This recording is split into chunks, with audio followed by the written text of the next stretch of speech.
Welcome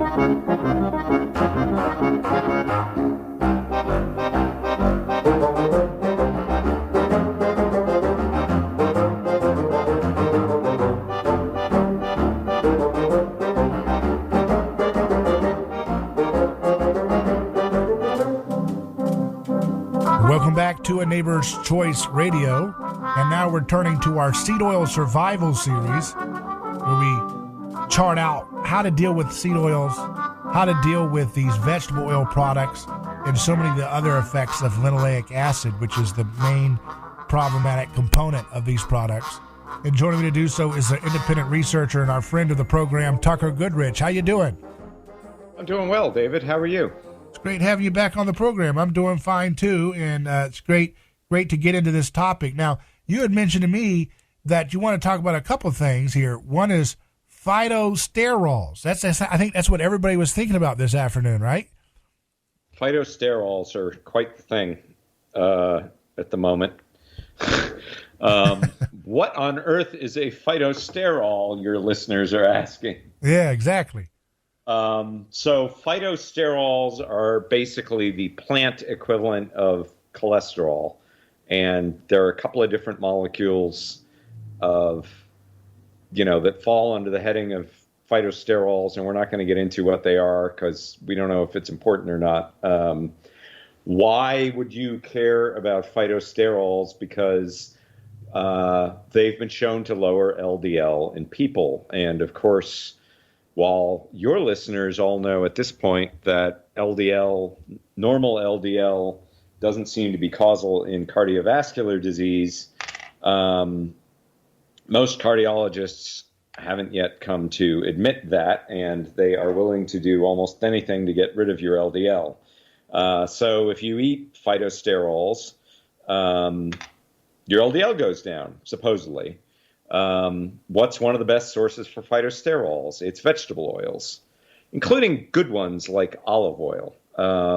So should you listen to your doctor and start, if he ever recommends phytosterols to you as a way to avoid cardiovascular disease?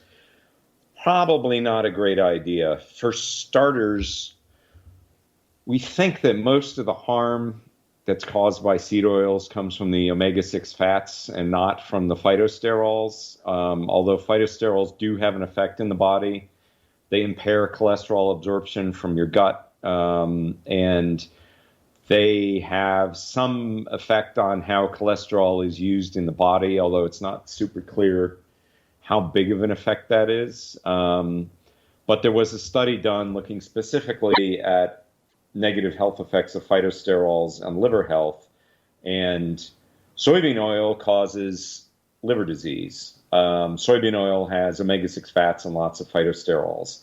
So fish oil cures the liver disease caused by soybean oil, or prevents it if you never take soybean oil in the first place.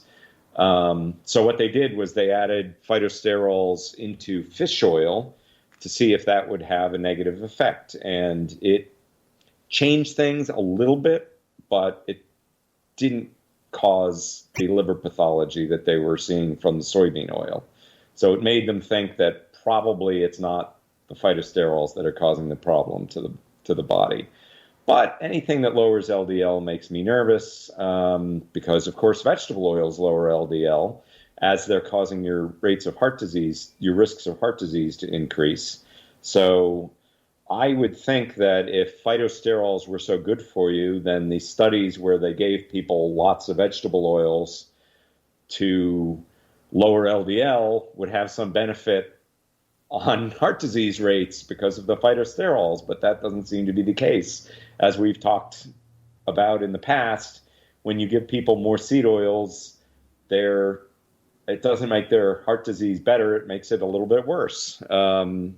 So that's not really a great plan, phytosterols or not. So I think, it's an interesting research avenue, I guess, but I think we have enough evidence to say you're probably better off taking a pass on it for the time being, unless something new comes out that shows that there's either a really big negative effects rather than the mild effects that we know of right now. And that's, phytosterols are an issue even if you're avoiding seed oils, because they are in things like olive oil and avocado oil that, we generally recommend to people because they're so much lower in the omega-6 fats that are harmful. So, Right. I personally am going to keep eating the amount of olive oil that I eat, which is not a lot, but I enjoy it in salad dressings and things like that, and will continue to do so. Now, this is just came to my mind. You have been involved with this new 0 Acres oil. Would that have those phytosterols in them? That's an excellent question. I believe the answer is no, but I'm not 100% sure about that, so I would have to look into that. But again, if you get an answer, let me know, and I'll update it on the show. That'd be interesting. On the list of problems with vegetable oils, how high do you think phytosterols rank? I don't even know if we should put it on the list yet. There is some evidence, there is some thought that it may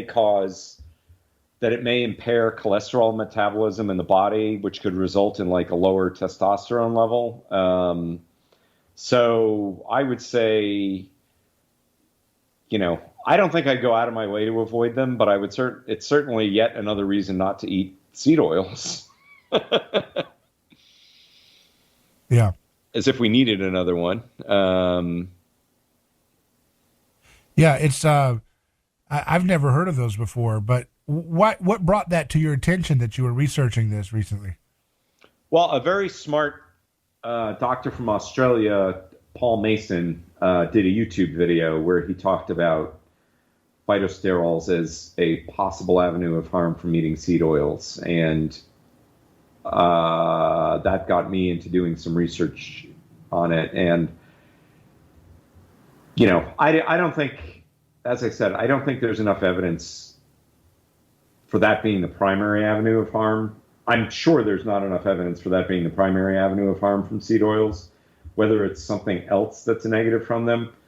That said, I certainly wouldn't go out of my way to consume phytosterols based on the evidence we have, because it does impair cholesterol metabolism in the body. Your body tries really hard to get rid of them and not to absorb them in the first place. And anything that your body is trying not to absorb, most of the phytosterols that you eat get dumped into the bile and then pooped out. So, I generally think it's a bad idea if your body's trying to avoid something to try and stuff it full of more of it.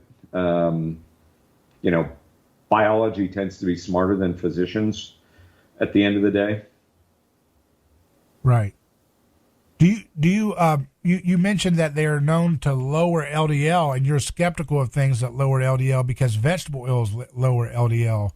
But don't we want to have lower LDL? And how would we do that in a healthy way without relying on vegetable oils?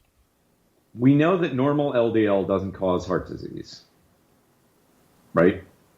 We know that normal ApoB doesn't cause heart disease because there are populations with higher levels of ApoB than Americans who don't have any heart disease. So what do we know about LDL that causes a problem? It's oxidized omega-6 fats and oxidized cholesterol, which is typically oxidized by the oxidized omega-6 fats. That's what causes LDL to go from being normal non-atherogenic LDL to toxic oxidized LDL that causes atherosclerosis. People tend to have small amounts of phytosterols. Dr. Mason's argument is that once your body accumulates them, you can't excrete them. I haven't seen any real long-term studies looking at that.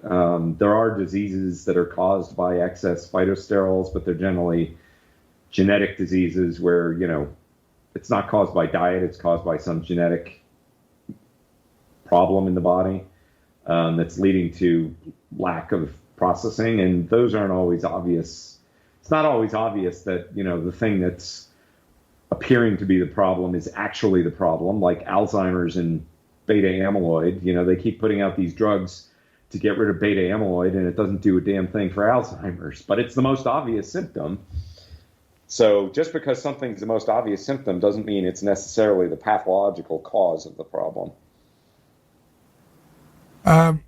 When you see the concern that people put on the LDL hypothesis for heart disease, do you think that's just a product of, again, inertia of the industry practices and institutional knowledge not catching up to the actual data, or what? Yeah, I think that's the most charitable assumption for it. Statins, they sold billions and billions of dollars in statins up until the COVID vaccines. That was the most successful drug in history. And they're selling it on the premise that lowering LDL is good for you. And if you find out that LDL doesn't matter, it's oxidized LDL. By the way, statins do seem to have a benefit against oxidized LDL as well. So that may be why they have what benefit they do have. But that's not why they're selling them, right? Because unfortunately, if they were honest here about what they're doing, and I will observe that the guy who convinced Merck to start to market the first statins was the guy who discovered that oxidized seed oils are what causes LDL to become toxic. The honest thing to do would have been to say, hey, seed oils cause your LDL to become toxic. You should probably stop eating those. Oh, and if you don't want to, we have this drug that may offer you some small benefit additionally, as you keep eating your fried food and your salad dressings. But that's not a heck of a sales pitch. It's a much easier sales pitch to say, LDL is going to kill you. Take this drug. It'll lower your LDL. Right. Yeah, it makes sense. It's all about take this drug, and our whole economy our whole healthcare economy is built on that. And unfortunately, it's made science really set up in flames. It's going to take a long time to turn that ship around. Yeah, long time. Well, yes, it'll probably never happen if we wait for them to do it. If we mutiny and take over this ship and turn it around, we can, each one of us can start doing it today. You also mentioned to me before the show about satiety, the issue of satiety. Let's get into this. First of all, what is satiety? You talk about how a doctor came out with a new satiety rating that's been taking a beating. What is satiety, and how can we understand it better? So satiety is when you're full. It's the $5 word for when you push your plate away at the end of the meal and say, I don't want any more, right? There are, as everybody knows, there are a lot of things that go into satiety. Everybody's experienced the phenomenon where, you're out having dinner and you say, I'm full, and you push your plate away, and then they bring around the dessert menu, and you suddenly find an extra spot for the ice cream or whatever that they have on the dessert menu, right? So satiety isn't like a hard wall. It's a wall that you get to, and then your body says, oh, well, that looks good. I'll have a little bit more. But generally, what's one of the big factors in obesity is obviously eating past satiety, right? Eating more than you need to, eating more calories than you need to. While calories in, calories out isn't what causes obesity, it is a fact that in order to get, at some point you're eating more calories than you're burning off for whatever reason. And doing that with a couple of caveats is going to make you gain weight, right? So the question then becomes, why are we eating more than we need to? Why are we eating more calories than we need to? And why are we all putting on weight, which we never did before in history? So Diet Doctor, which is a generally good website run by Andreas Eenfeldt out of Sweden, has come up with a satiety index. Good idea, poor execution. And probably the best example of this poor execution is popcorn. So he rates... So on his satiety index, you have 0 is something that you overeat, and 100 is something that's perfect satiety, right? Where when you eat it, you stop, and you stop at the right point where you're not going to gain an ounce of weight. So popcorn. He's got popcorn at 37. which is saying it has a low satiety value. And then he has popcorn with yeast on it as a very high satiety food. And you know, yeast, a little bit of protein. There's honestly no, yeast is mostly made of protein with a little bit of fiber. You know, yeast is what you make bread out of. But it's not some magic superfood that all of a sudden turns your appetite off when you eat it. So, you know, and he acknowledged that the initial levels weren't great, and that, but the problem is, you know, the initial levels for popcorn weren't great, and he's come out with a second version and he's changed it. But the biggest issue, in my view, is he's not recognizing the problem with seed oils and their known effect on satiety, right? The effect on satiety of seed oils is that they prevent your body from producing, is twofold. A, they prevent your body from producing a satiety hormone, OEA, which tells your body to stop eating, right? And if you are in, and actually can cure obesity in animals, if you inject animals with OEA, they stop eating until they're not obese anymore. So breaking that is a problem. Seed oils do that. And the other problem is seed oils break your metabolism in such a way that you start producing and storing more fat than you need. You know, neither of these factors are into his satiety index. And an example of that is he looks at fried chicken and hamburgers and hot dogs. Hot dogs, which are just meat, basically, you know, meat, salt, little celery juice for a preservative, but they're basically just meat, low on the satiety scale. Try overeating hot dogs, right? They're very satiating. Hamburgers are kind of in the middle. Okay, there's a bun, right? Maybe that's a bit of a difference. But the most satiating food of the three of them, he says, is fried chicken. Fried chicken is soaked in seed oils and full of the obesogenic toxin HNE, which is made from seed oils. So how does that work? And I haven't gotten an explanation. So satiety, it's an important thing. You don't want to eat foods, you know, especially if you've got a weight problem. As my friend Dr. Trokalajian points out, if foods make you eat them endlessly, stop eating them, right? That's the first step. Seed oils are one of the things that we know does it. Sugar, especially sugary drinks, does it to people, less than seed oils, but it still has an effect.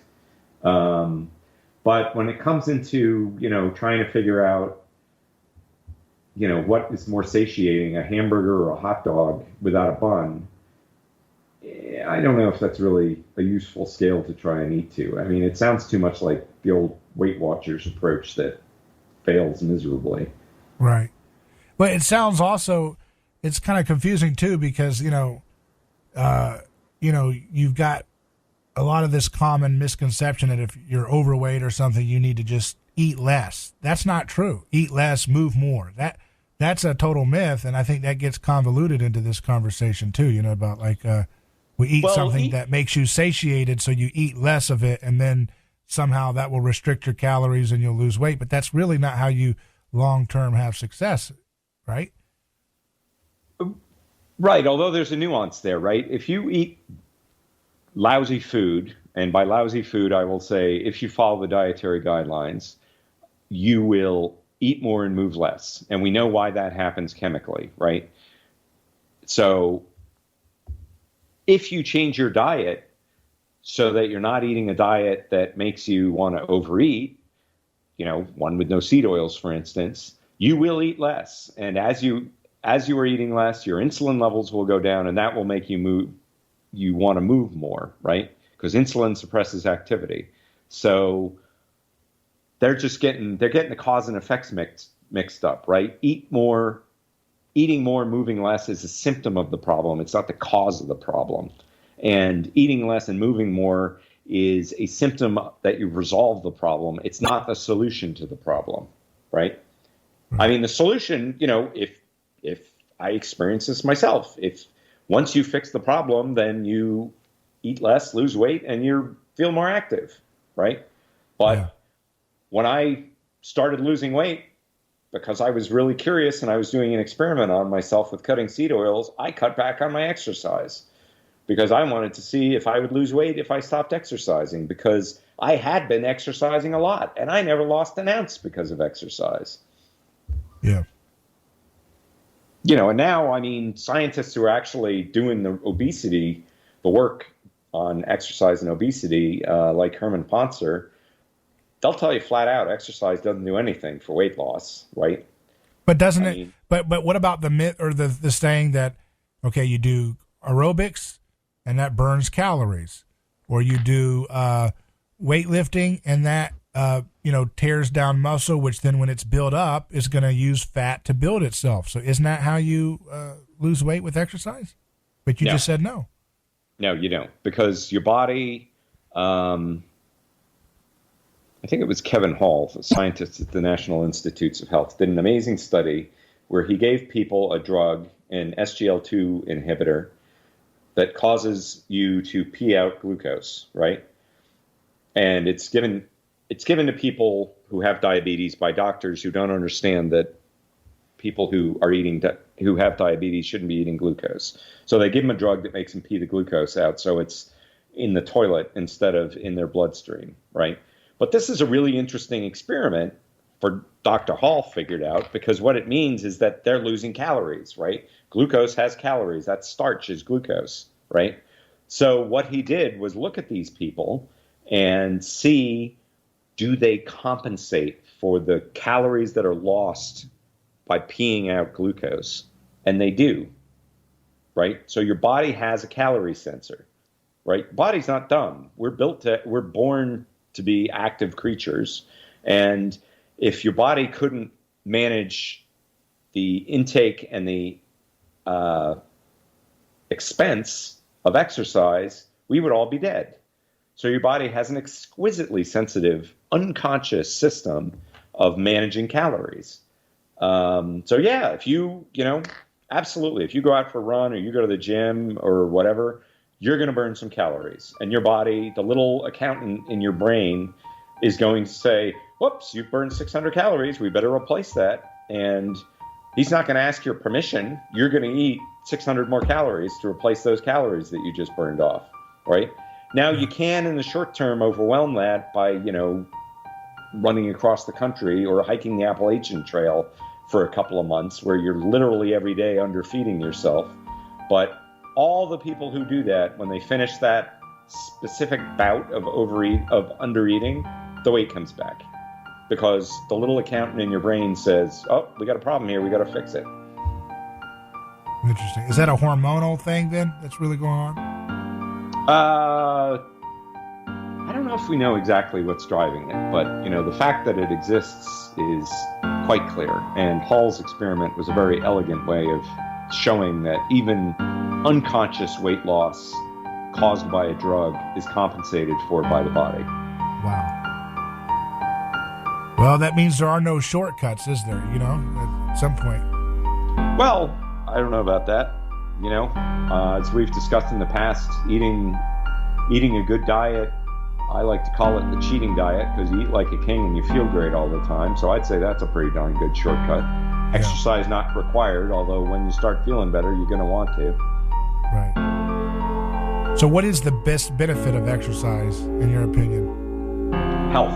There's nothing more effective than aerobic exercise at keeping you healthy and happy in the long term.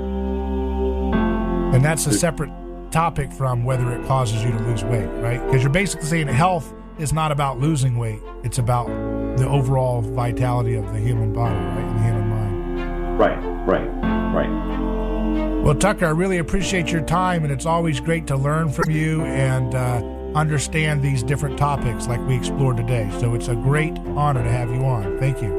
Great honor to be on, David. Thank you as always. A Neighbor's Choice will be wrapping up today, but you want to stay tuned for more programs just like this. I'm David Gornoski. Godspeed.